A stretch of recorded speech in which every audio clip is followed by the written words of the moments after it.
অন্তর্বর্তীকালীন সরকারের প্রধান উপদেষ্টা অধ্যাপক মোহাম্মদ ইউনূসের সাথে বিএনপি প্রতিনিধি দলের বৈঠক কিছুক্ষণ আগে শেষ হয়েছে। আজ দুপুর 12টার কিছু পরে শুরু হওয়া এই বৈঠক প্রায় পৌনে 2 ঘণ্টা ধরে চলে।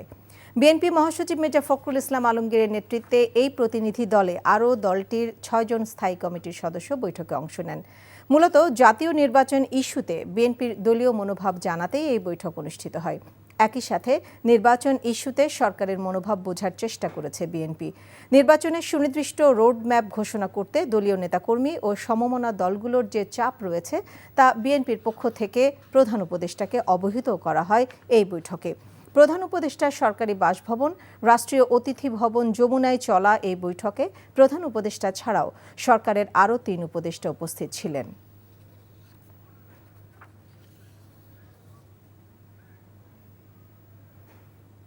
বৈঠক শেষে সংবাদ সম্মেলনের কথা বলছেন মির্জা ফখরুল ইসলাম আলমগীর। সরাসরি যাচ্ছি সেখানে।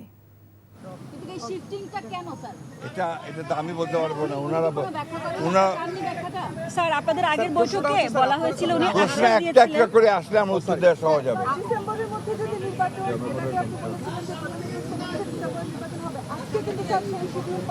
সামনে থাকেন।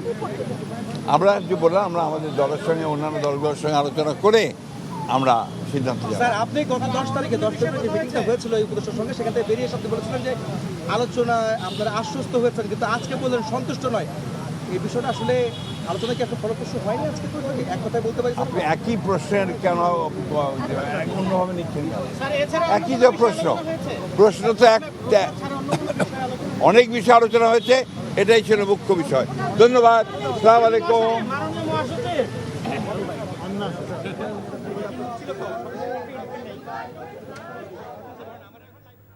বান্ডেল থাকলে প্রতি সেনমানিতে টাকা বাঁচবে। বিকাশ সেনমানি বান্ডেল কিনে জিতুন প্রতি লেনদেনে।